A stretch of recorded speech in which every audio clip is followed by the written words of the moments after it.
What's up, everybody, and welcome to another episode of No Client Agent Privilege, aka No Cap Podcast. It's your boy Evan, your boy Will. We are back under the Tiki Hut for a daytime episode here, and we are in the middle of our March Madness runs, and our guys at Auburn are doing their things. The number one seed survived that first weekend. Now we're into the Sweet 16, and we're really playing some ball, and There are some good schools. There were some upsets. There were some game winners. Just a little bit of everything that we love about March, and what we all are interested in when it comes to that player bracket. Why? Who's got what? I believe there's one perfect bracket still left. Oh, really? However many millions there are that are made every year. So the fact that there's even one still left is pretty amazing for that person. I'd love to know if anybody's ever had a perfect bracket. I don't think so, but I know that's why State Farm or Allstate or whoever does the big, you win $1 million if you got a perfect bracket, because there's a pretty good chance that ain't nobody winning that one. So, but just a little bit more on March Madness in general and looking at it as a whole. Like, you see some of these teams that are in there, and we talk about the Cinderellas and the guys that were they just a team that was good and that had momentum, or were they actually good overall? And I think FAU has pretty much proven that they were a legit team because they all spread out. Yeah. And I think 4 out of their 5 starters made it to the dance, right? This year, yeah. So, and 3 are still in the Sweet 16. And 3 are still in the Sweet 16. So, and a coach. And a coach, and a coach that is a 5 seed, not just like, oh yeah, they made it in. Right. Like, it was like they had a good chance or a good team all year. So now looking at it, it's like, was FAU really? Did they need to transfer, or could they just run it back 3 years in a row? I mean, I know NIL is the answer. Well, obviously losing a coach will make you want to leave anyway. So I don't know. I think they had it sweeter than they really thought, and maybe they should have just. I mean, I guess Dusty having as good a success this year, I guess puts the stamp on him, coaching wise. That, hey, look, I did it at FAU. I came to here. I came to Michigan, and I did it again. So he does have a great team. Yeah, great coach. Exactly. When you're talking about, because now you're not just talking about having a great team or a great program. You're talking about the money as well. Oh, yeah, now you got the money to back all those guys. You go from the AAC to the Big Ten, Michigan, the storied basketball program over there. It's gonna happen. You have a good coach. No doubt. He proved himself at FAU, I'd say, because I think it's definitely harder to do what he did. I mean, you look at the team. FAU, look at the team this year. Obviously, the team had the talent at FAU that year that they made the run, but. Like you were about to say, you look at the talent at Michigan, you got to look at the money at the same time. Right, right. No, agreed. And FAU, too, they had some talent. They did not do anywhere near as good with Dusty. Obviously, first year coach. So it's like, I know it's lower level. I should say lower level, but different conferences, a lot of money. Mid-major versus Power 4. Sure. Yeah, so, yep. But that's just what it is now. This is the new age. I would hope that we would still see your upsets and the Cinderella stories, because everyone loves those when it comes to March Madness. You look at Oakland last year. Yep. You look at UMBC. Yep. A number of years ago. But Iona. Yep. What else? When Rick Pitino was there, right? Yeah, I think so. I mean, there's been Loyola had a good run. Yeah. That's kind of, you like to see stuff like that. You like to see your upsets as well, like Yale beating Auburn. Yeah, last year. Unfortunate, but I mean, that's what we love. That's why we love March Madness. So that is those upsets, those games, those 5 beating 12, 3 losing to 14, stuff like that. Those upsets, those games is what we live for when it comes to March. And I think this Sweet 16 is probably one of the most competitive Sweet 16 starting tonight. Like BYU, Alabama, some of these Texas Tech, Arkansas. Some of these teams, like Arkansas was 0-5 to start the season in the SEC play, and Now all of a sudden they just beat multiple teams that they lost to earlier in the season, and now have made it to the Sweet 16. And Calipari, he might have the chance to go up against Kentucky if they meet him in the Final Four. Oh wait, no, is that how the bracket? I don't know if that's no. I think they're on the opposite side. I take that back. I don't think so. I think they're on the flip side of that bracket, so they wouldn't see each other unless they play in the gym. But anyways, you said that the competition, the level of competition this year, no doubt, is fierce. But I think at the same time, this is like the most like balanced March Madness that we've seen like in a while, where it's like we're kind of seeing the top seeds. Yeah, I mean, most of the top seeds we haven't seen the true Cinderella story, I guess you could say. Like, there were some people that got in that were Cinderella story, which is what we love, but there has not been a Cinderella run this year. A lot of upsets, 5 and 12s and stuff like that, but nothing where that 1 and 16, 2 and 15, 3. The lowest seed is 10. See that, and that's sometimes how the dice. That's sometimes how it rolls. So at the end of the day, you do want to see, your money makers in there, but at the same time, all of America loves an underdog story. So it's like, for those underdogs, where do they keep the competitive edge throughout this NIL transfer portal with regards to how they're going to be able to handle kids that have a Cinderella run?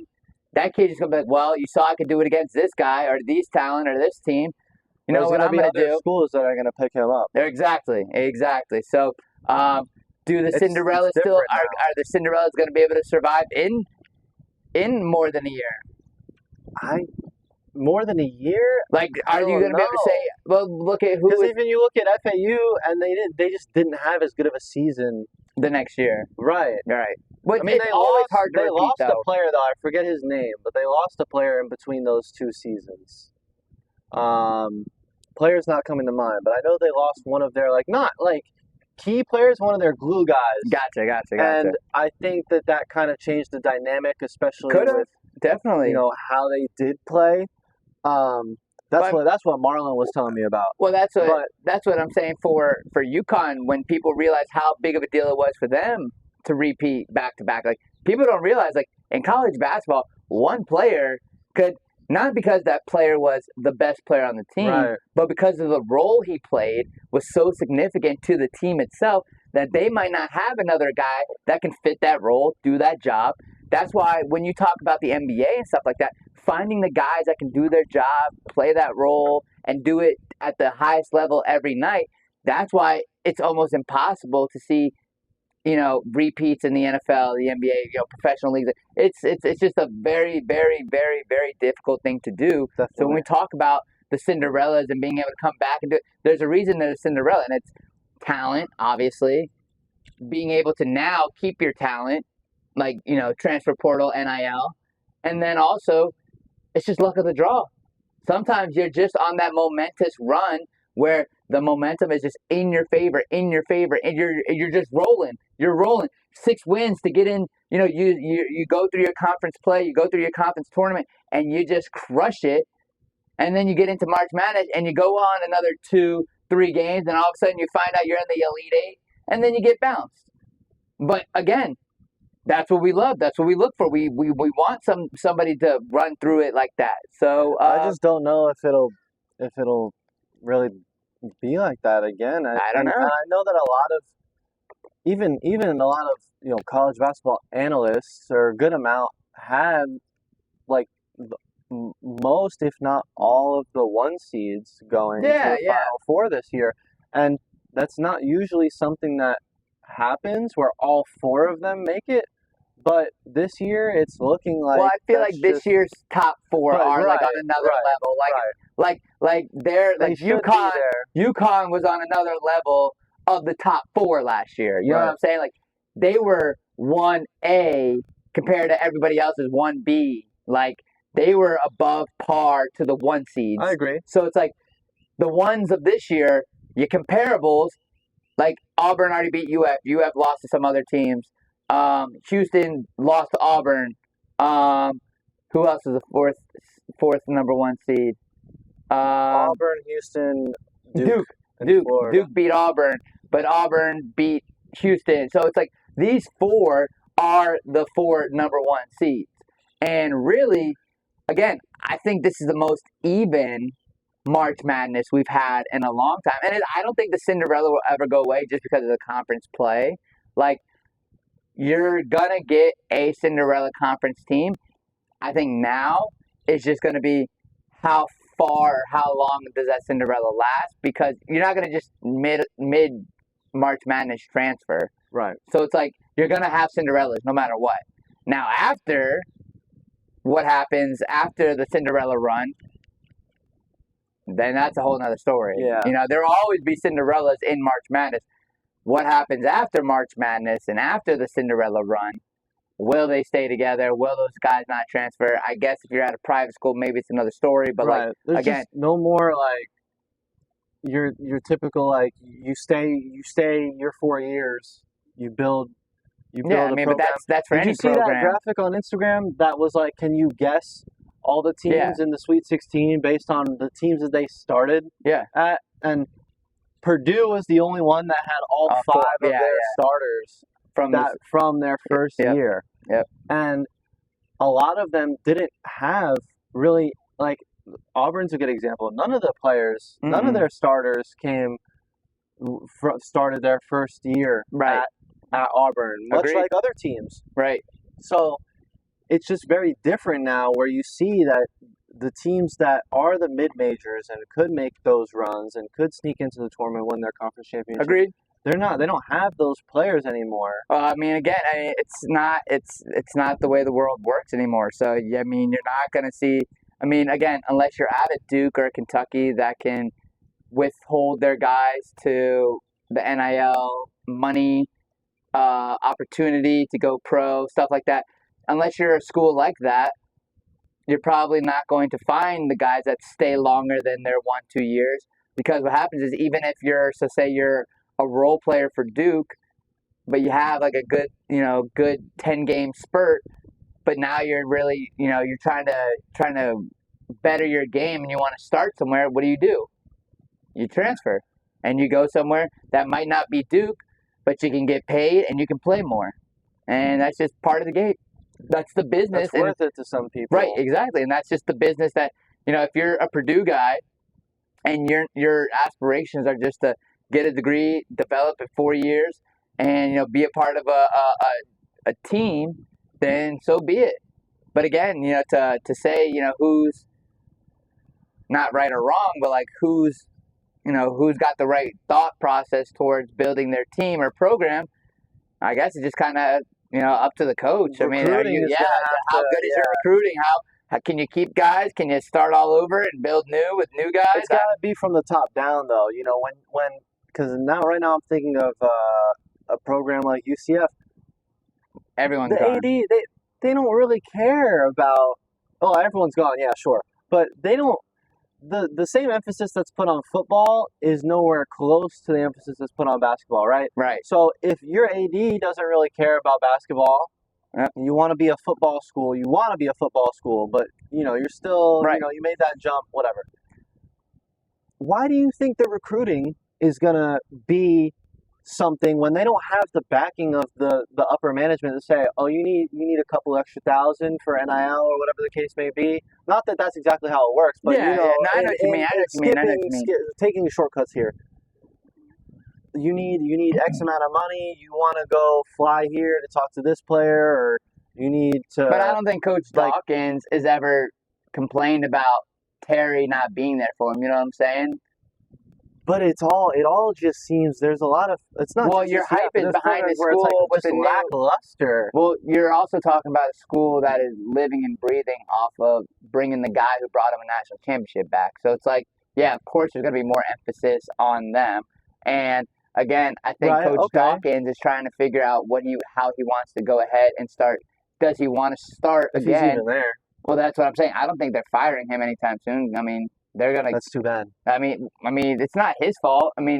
Really, when one of your best players says, "Hey, I'm injured," and nobody truly knows if he was actually that injured, but then he goes and transfers. It's like, okay, well, that's kind of sketchy. Who transferred after being injured and you were one of the best players on the team? That'd be different if you were injured and you just didn't, One of the best in terms of high school, but yeah. Who? Mikey? No, what? Oh. Mikey, I don't care about Who was injured then? Sellers. Oh. I don't care. Oh, yeah, right. Mikey didn't even. Yeah, he wasn't even rotation. Right. Okay, that's fine. Mikey was just a. No, Sellers. Yeah, no, you make a good point. I don't know what. We didn't have him the whole season really. Right. So, after that injury at the beginning of the year, which wasn't really. You make a good point. Yeah. So again, what I'm saying is, for Dawkins, was it his fault that their best player didn't come back to the team, or different things? But again, I do feel that. You're just saying culturally speaking, you would like the AD to put a little bit of love on the basketball. Any program, but I mean, even if it's a mid-major, you need the support from the upper management all the way down to your recruiting staff. That's gonna be like, we're gonna go out and get these players, and we're gonna make some noise. What's funny is because even the guy from Xavier that just got hired at Texas for basketball. Right.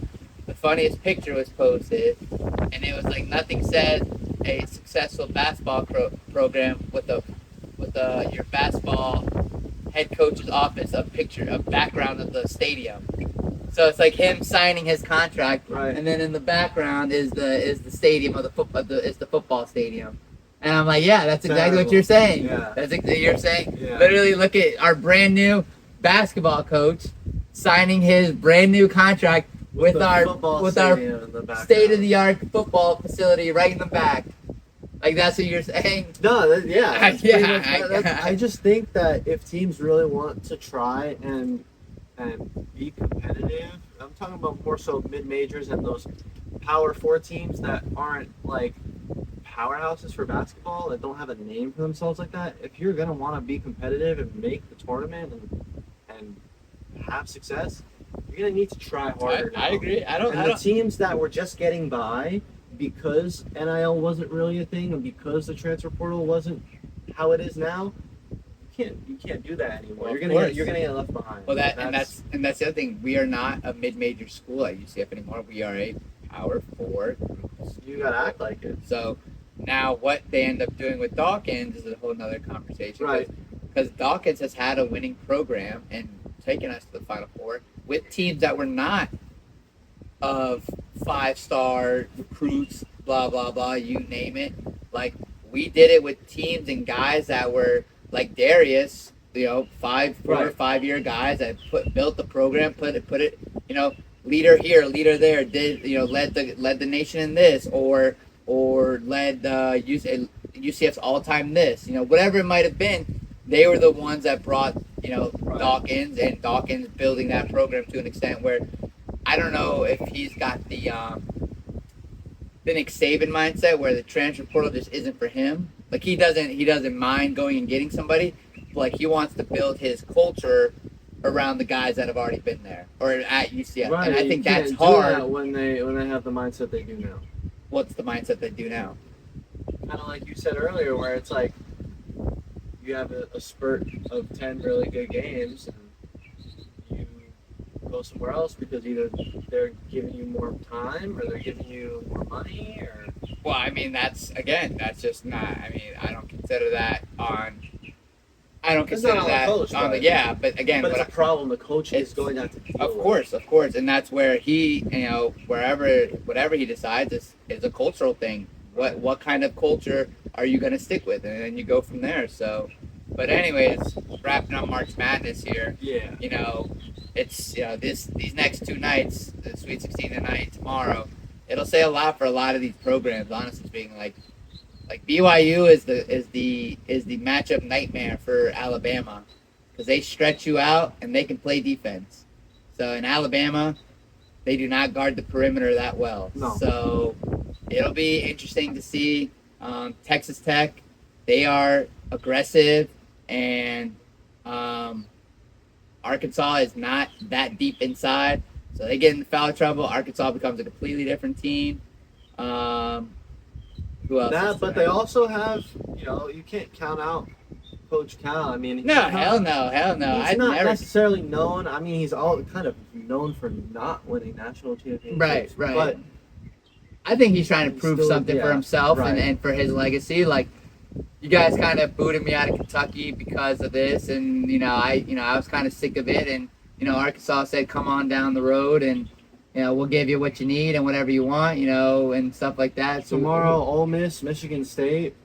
Ole Miss, that's crazy. Not gonna lie, they're just on a roll. I honestly saw them as like one of the weaker 6 seeds. They were for sure, but now that they're here, it's gonna be a tough battle against the Tom Izzo-led Michigan State. But I mean, Izzo's made for March, so kind of another one of those Texas Tech, Arkansas type of deals. Even though the seeds are obviously different in terms of like where they put them, but it's great games all around. And then you have Dusty May, Michigan versus Auburn.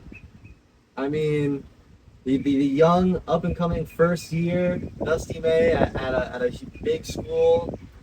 Trey Donaldson just transferred from Auburn to Michigan. So Vlad versus Broom. Yeah. Wolf versus Caldwell. That'll be interesting. Yeah. That's two big athletic guys going at it. Purdue, Houston. Like I said, Purdue's that'll be interesting. That'll be a good one. I think. Yeah, it'll be a good one. Auburn. I think it's funny though. Trey left because Denver, basically kept him out of that starting lineup. Yeah. So it's like Denver knows he's gonna lock him up. Like Trey had trouble at Auburn for a reason. You know what I'm saying? He didn't just transfer for the bag. Like we're talking about Auburn here. Like we're talking like Auburn technically is a powerhouse in its own way. Right. And so is Michigan. Fab Five, whatever. So it's not like the money differentials. It was huge. Mm-hmm. But why would you transfer if you thought you could, if you were better than the other guy? Because it's not like there was like some biasy. It's not like Denver was the 5-star kid, blah blah blah, all that stuff. That was Trey. So it's like Denver must have been just truly better than Trey for him to have to transfer. Right. So it's like it should be an interesting matchup because it's either going to be a quote-unquote revenge game for Donaldson, or it'll just be Denver doing Denver and being like, I told you. Like, it's one of those things. Like, those are your two options. A lot of good storylines. Oh, yeah. I mean, that's the best part about, this time of the year is all the storylines. You get to kind of dive deep into some of these teams and get to really feel and see what's going on in their world and how they got there and stuff like that. So that's what we love about March Madness. But about storylines, LeBron's storyline and headlines that he's been making. I mean, his days are obviously coming to an end if he's coming out like this, and posting. I mean, once he's trolling now. Ronnie's made it, so he doesn't have to worry about him anyway. Now, once Bryce makes it, then he'll be done. Came out one more year. Right. One more year. He's shit talking this year, next year, and then the year Bryce gets drafted, he'll do 1 year with the boys, and then he'll call it. Tour. Yeah, little hey boys, this is your kingdom now. Blah blah blah, all that shit. That's great stuff. And then it's all yours. NBA, good luck. So it's like those are going to be the options. And yeah, he's on his Taylor Swift tour. Oh no, that's Stephen A. Smith who's on his Taylor Swift tour. So Stephen A. going around. That was so funny. LeBron said he probably fires up a pint of ice cream in his tighty whities, smiling because I'm talking about him. That's great stuff. And then he put Brian Windhorse on blast too. I never liked him. He was never my friend. This guy's been following me around. It's just. I like this, and I think that it breathes kind of new life. Even though this is what the Pat McAfee show has been about. For Pat, this has been what unfiltered. Like we don't care. Yes. We're gonna say how it is. I think that's why LeBron went on this one. Because it was to him. You know what? I'm just gonna say what I've got to say, and it's on ESPN, so they can either blur it or not promote it. But on YouTube, it'll be there. Like he knows that it'll be on YouTube, it'll be streamed, it'll be on TikTok, it'll be wherever.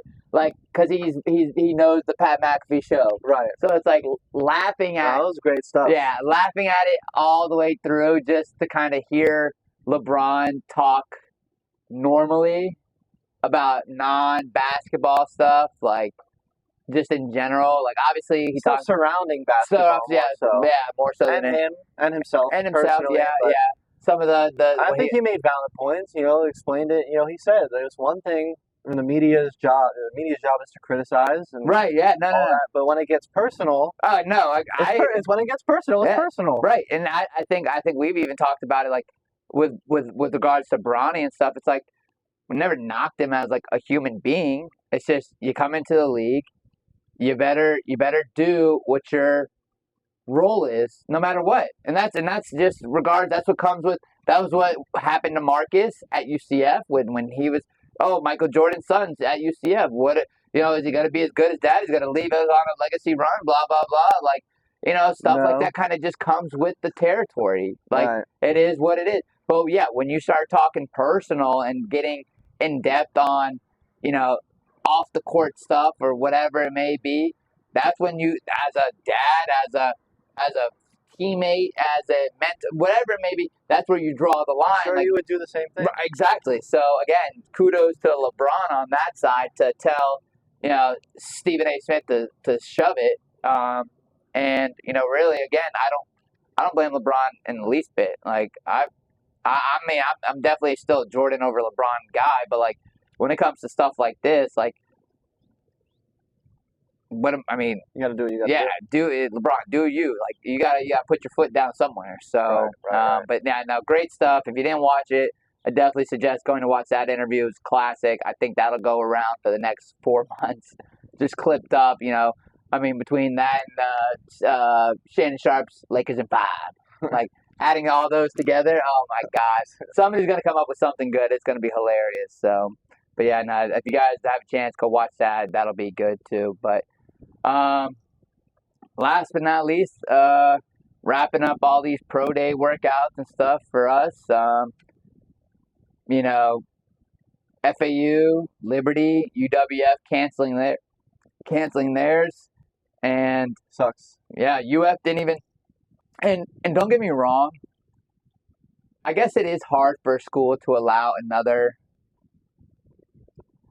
student athlete come into their pro day, like, because if you outshine that person, like, or those other players, it's like makes you, I don't want to say makes you look bad, but like could make you look worse. Or make you a little upset. With that too. You're trying to prevent that. Right, and it's like, well, if you guys are looking for a DB, we have DBs. Why are you going to go look at him?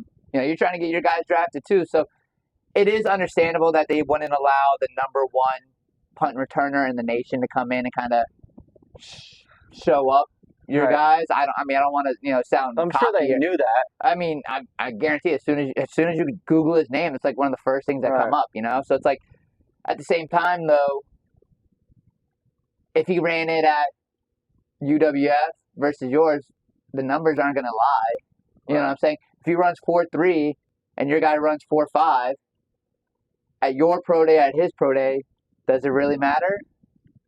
It's 4.3, not 4.3. It might matter because it's UF, but what's the difference? Running 40, running 40. Well, so it depends on who the scout is at that point. Well, exactly. But I think what bothered me the most about the whole situation for Virgil, it's not like Virgil was asking, or it's not like we were asking because we didn't have a chance to compete at a pro day. It's literally because we did not have a chance to compete at a pro day.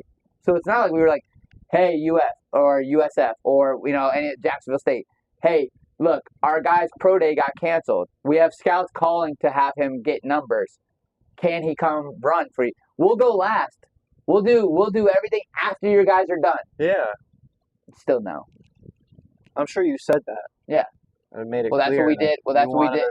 Liberty, God bless their soul, let 3 kids from Hampton University run at their pro day. Right after, as soon as everyone was done, right? They would do their bench after they were done. They would do their vert after they were done. Same thing. They would run their 40s after they were done. And it would just be separate. And then the drills, they just did the same drills. That's it. And like I said, I understand that teams do not want their guys to get shown up, or I mean, I hate to say it like that again, cockiness wise, but like that is kind of what it comes down to. Because that's all you need is some kid from the University of West Florida to come in and look better, do better, time better, test better, look better, whatever it may be, to your guy who's the SEC, blah, blah, blah, blah, blah, blah, blah, whatever, So between that, I mean, Marlon, again, the numbers kind of didn't stand out for me. I think I checked the film. It was 4.76. I don't know what the hell they're talking about. I went and cut it. So even if I was say a tenth of a second off, which basically I was, you're telling me I was full, almost 3/10 of a second off? Right. Come on now. I'm not. I'm pretty good at what I do. So yeah, I don't know. The other drills I couldn't get times for. Right. So I don't really. I don't have a leg to stand on with the other stuff. But yeah, I mean, and even for Jerome, I felt like had a great day. He timed out the best in 2 different events. His vert and his broad were the 2 highest of the day.